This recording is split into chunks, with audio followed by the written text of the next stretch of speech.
Vous devriez, en qualité de Camerounais, arrêter de douter de vous et de votre potentiel. Vous avez des qualités, vous avez un talent, vous avez des forces en chacun d'entre vous. Vous ne devriez plus douter de vos qualités, de vos potentialités et du talent que vous incarnez ou que vous portez véritablement.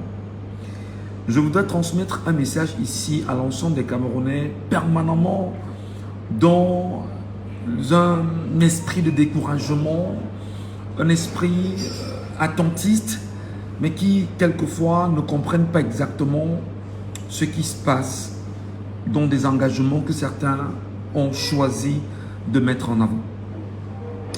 Claudie Siard, que je cite et que je salue au passage, est l'un des aînés que nous respectons dans le domaine de la radio, de la télévision, de la production des contenus TV et qui, depuis près de 40 ans, ne fait que ça. C'est-à-dire, il est animateur de radio, il est journaliste, il est producteur de contenu, il est événementiel.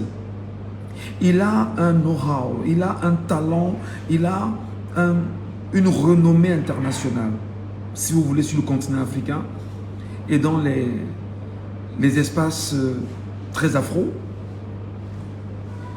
Ce qui n'enlève pas en lui ses qualités d'activiste politique, ce qui n'enlève pas en Claudie Siard ses qualités, bien évidemment, d'acteur politique. Il a ses qualités. Il est activiste. Pourquoi au Cameroun, vous avez un animateur qui s'appelle Michel Ngachou, par ailleurs journaliste, organisateur événementiel, spécialiste de soirée de gala, et qui aujourd'hui a choisi également de porter sa voix sur la place publique pour faire valoir sa renommée, pour faire valoir son authenticité, pour faire valoir ses qualités et appeler ses frères et sœurs du Cameroun à prendre une autre trajectoire pour l'avenir que nous voulons collectif, que d'aucuns trouvent très rapidement de dire que on fait ce qu'on est en train de faire parce que nous cherchons à avoir l'asile politique. C'est-à-dire, vous vous rendez compte que ce sont vos propres frères, vos propres sœurs, les mêmes Camerounais comme vous, incapables de s'engager, qui sont leurs propres problèmes, parce qu'ils ne comprennent pas que d'autres peuvent s'engager et alerter et interpeller d'autres à en faire autant, qu'ils estiment que lorsque vous le faites, c'est parce que vous cherchez à avoir l'asile politique. C'est-à-dire, il y a des jours ici où moi je lis des commentaires de mes compatriotes, je me dis, est-ce qu'on avait des êtres humains, sans insulte, mais on est quand même en droit de se demander, mais est-ce que ceux qui nous lisent, ceux qui nous écoutent, ceux qui écrivent, sont conscients? Le drame ici, c'est que, pour ceux qui m'ont connu, d'ailleurs je fais beaucoup de soirées de gala de mariage, et je suis comme sevré par beaucoup. Pourquoi? Parce que beaucoup ne comprennent pas que le mec qui hier était à la radio, enfin qui est à la radio, le mec qui était à la télévision hier et qui aujourd'hui a pris une nouvelle trajectoire dans l'activisme politique parce qu'il estime qu'il a une voix qui compte, il est une voix qui compte, il est un leader d'opinion à son petit niveau et il faudrait qu'il joue de ses cartes pour pouvoir amener les Camerounais à transcender les réalités qui soient les nôtres et bien sûr à penser un avenir collectif par le changement politique. Tout de suite, des gens trouvent qu'il est en train de chercher l'asile politique. Je voudrais donc dire aux uns aux autres que l'asile politique, ça ne fait pas partie de mon carnet, de mes objectifs. Ce qui m'interpelle, c'est de dire à mes compatriotes camerounais, de tout le Cameroun entier, soyons seulement 1 million de Camerounais à tenir les mains de 10 personnes chacun. Soyons seulement 1 million de Camerounais à tenir les mains de 10 personnes chacun. Et qu'on conduise ces derniers vers une antenne d'Elections Cameroun. On aura fait inscrire en 2 jours, en 3 jours, en 1 semaine, en 1 mois, 10 millions de Camerounais. C'est ça l'objectif. Parce que je sais en même temps que si nous sommes 10 millions de Camerounais à être inscrits, adossés aux 8 premiers millions à être inscrits, ça fait 18 millions mes frères. Paul Biya, même s'il a convoqué le diable, ne s'en sortira pas. Parce que ce sera le peuple camerounais tout entier. J'imagine 18 millions de Camerounais dans la rue. J'imagine 18 millions de Camerounais dans leur bureau de vote. Ils ont voté et ils ne rentrent pas. Et ils doivent absolument surveiller. J'imagine 18 millions de Camerounais. J'imagine que ce que j'appelle chaque jour de mon être entier, que les gens entendent cette voix, sera un succès incroyable. Mais je serais heureux si jamais la mort venait aujourd'hui de dire, à ce moment précis, j'aurais joué ma partition. Je voudrais donc convoquer encore pour vous 2 auteurs ce matin, 2 personnalités importantes, au-delà des personnalités politiques. C'est France Fanon qui dit que chaque génération, dans une relative opacité, doit trouver sa mission, l'accomplir ou la trahir. Nous sommes de la génération de l'homme lion, comme qui dirait. Nous avons une mission, c'est de ne pas trahir notre génération comme l'ont fait nos pères depuis 43 ans. Ils ont trahi. Et notre génération ne doit pas être une génération de traîtres. Voilà le fond de ma pensée. Voilà ce qui anime mon esprit.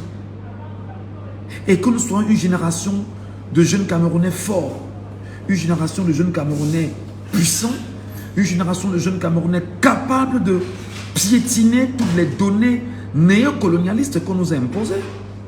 Voilà ce qui anime mon esprit. Alors, Thomas Sankara disait pour finir avec lui que l'esclave qui n'est pas capable d'assumer sa révolte ne mérite pas que l'on s'apitoie sur son sort. Cet esclave répondra seul de son malheur s'il se fait des illusions sur la condescendance suspecte d'un maître qui prétend la franchir. Seule la lutte libère. Les amis, je suis très loin de la ville. Et au-delà de ce qu'on fait, il faut qu'on soit conséquent, qu'on soit cohérent. S'il te plaît, merci. Merci. Il faut bien sûr qu'on se dise des choses clairement. Si nous continuons à croire que d'autres vont venir nous libérer, mettons-nous le doigt dans l'œil. Merci. Merci, madame. Si nous continuons à croire que d'autres viendront nous libérer, mettons-nous le doigt dans l'œil. Je sais qu'on est des Camerounais pleins d'aigreur, pleins de jalousie, pleins de méchanceté.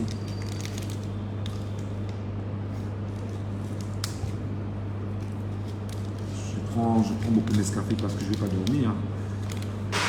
J'ai un travail à faire tout à l'heure, j'ai un événement à présenter. Et j'ai dormi difficilement. Il n'y avait pas Enéo, donc voilà. Merci. L'esclave qui n'est pas capable d'assumer sa révolte ne mérite pas que l'on s'apitoie sur son sort. Je vais vous dire une chose qui va aussi prendre. Je suis à Bafoussam. C'est quoi ça? Donc, pour ceux qui lisent, c'est Nescafé, non? C'est une entreprise française qui vient au Cameroun acheter du café camerounais, produit du café camerounais et nous vend Nescafé. Les terres sont des nôtres. Les cultures sont des nôtres. Nous, Camerounais, y travaillons. Mais nous sommes incapables, effectivement, de le faire. Des gens sont morts récemment à Koteng et en Banjok. Pour ça. C'est le sucre. Mais là, c'est du sucre blanc. C'est vrai qu'elle a produit. Ce sucre à bon. Vous voyez, ma table là, mon petit déj est purement français. j'aurais bien voulu que ce soit purement camerounais. La seule chose qui peut changer peut-être c'est ça, parce que là tout au moins, vous allez vous rendre compte que c'est de l'œuf, c'est fait dans des... Voilà, tout ce qui est camerounais. Regarde, ça. En même temps, c'est du pain, c'est produit au Cameroun. Et maintenant, qui contrôle le blé? Tu peux venir unir, il n'y a pas de souci. Qui fait le blé? Le blé vient d'ailleurs. Vous êtes d'accord qu'au Cameroun, on n'en a pas. C'est très compliqué. Assure-toi, ma soeur. C'est pourquoi je vous dis tout le temps que l'esclave qui n'est pas capable d'assumer sa révolte ne mérite pas que l'on s'apitoie sur son sort. Cet esclave répondra seul de son malheur s'il s'est fait des illusions sur la condescendance suspecte d'un maître qui prétend la franchir. Seule la lutte libère. Et cette lutte passe justement par la prise de conscience des uns et des autres. Cette lutte passe justement par le fait que des gens doivent faire un bilan de ce qu'ils ont subi, ce qu'ils ont vécu pendant près de 43 ans, 60 ans. Et je vous le rappelle tout le temps, 108 ans sous une dictature française. La preuve, même le café que je prends encore, c'est Nescafé, c'est ça. C'est français. Puis, on a quoi là? On a du beurre doux. Ben, je cherche où c'est fabriqué, ce beurre doux là.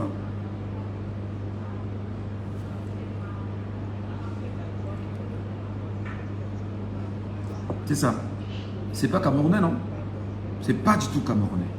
Ben, posez-vous des questions. À quoi donc auraient servi les régimes successifs avec lesquels nous avions travaillé s'ils ont été incapables de nous aider à produire nous-mêmes et à consommer nous-mêmes? C'est donc ça qui est le produit de la guerre qui arrive au Cameroun dans les jours qui suivent. Comme ça a été le cas bien sûr en Côte d'Ivoire. Le simple fait que des gens se rendent compte qu'ils n'auront plus le beurre de cacao, l'huile de cacao, le chocolat, ils ont organisé des guerres civiles pour tuer des gens. J'espère que le message est entendu. Allez, à très vite. J'ai une conférence tout à l'heure à passer avec Maître, je vais toujours prendre ton nom là. Nantia, oui. Voilà, Maître Nantia, parce qu'elle s'appelle Ngachou comme moi, donc finalement, j'ai toujours envie de dire Maître Ngachou, donc Maître Nantia. C'est une conférence quand même assez particulière. Je vous la présente, hein, c'est une femme exceptionnelle. Et regardez là, elle fait des choses extraordinaires. Voilà.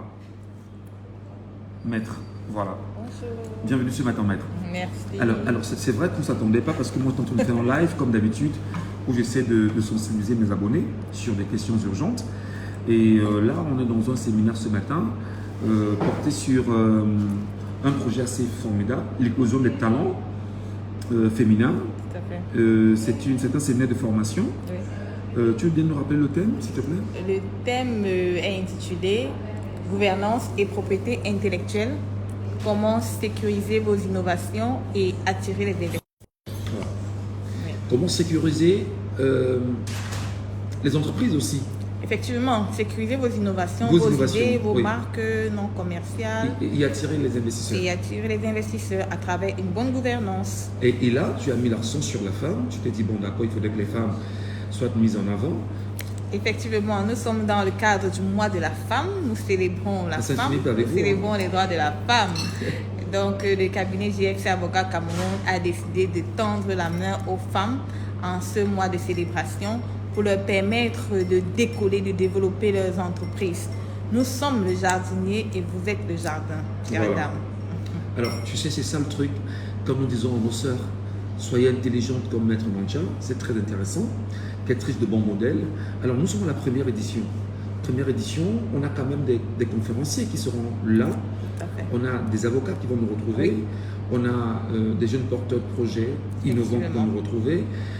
Mais justement, qu'est-ce qui t'a poussé à arriver à ce niveau de créativité? Première édition, quel était le déclic chez toi, Maître? Alors, pour être sincère avec toi, Michel, j'ai toujours été animée par l'empathie. Dès mon bas âge, j'ai voulu être avocat parce que voilà, je voulais faire preuve d'empathie à l'égard de mon prochain.